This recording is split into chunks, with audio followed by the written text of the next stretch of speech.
ಮನೆ ಬರಬೇಕು ಮತ್ತೆ ಯಾರು ಮಾಡ್ತಾರೆ ಬರೋದಿಲ್ಲ ಇಷ್ಟು ಟೈಮ್ ಟೈಮ್ ಎಷ್ಟು ಗಂಟೆಗೆ ನಿಮ್ಮ ಕಡೆ ಎಷ್ಟು ಹೋಗಿಸೋ ಬೆಳಗ್ಗೆ ಏನು ಅರ್ಥವೇ ಆಗ್ತಿಲ್ವೇ ಈ ಕೇಸು ಎಳೆ ಮಗು ಆಗಿದ್ದಿದ್ರೆ ಹೋಗಿ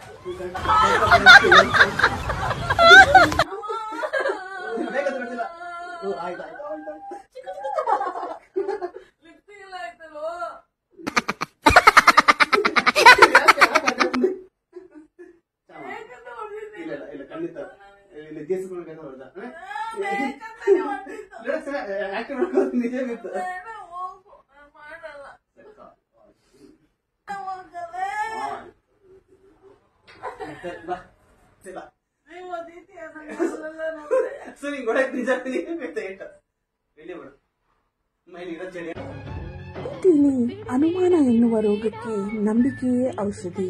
ತನ್ನವರನ್ನ ಅನುಮಾನ ಎಂಬ ಕೆಟ್ಟ ಯೋಚನೆಯಿಂದ ಅವರು ಏನೇ ಮಾಡಿದರೂ ತಪ್ಪು ಎನ್ನುವ ನಿಮ್ಮ ಮನೋಭಾವನೆ ಮನುಷ್ಯ ಬದುಕಿರುವಾಗಲೇ ಸಾಯುವ ಪರಿಸ್ಥಿತಿ ತಂದೊಡ್ಡುತ್ತದೆ.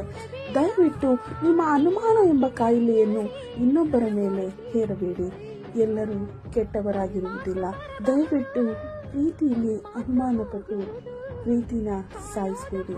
ಈಗಲಾದರೂ ಬದಲಾಗಿ.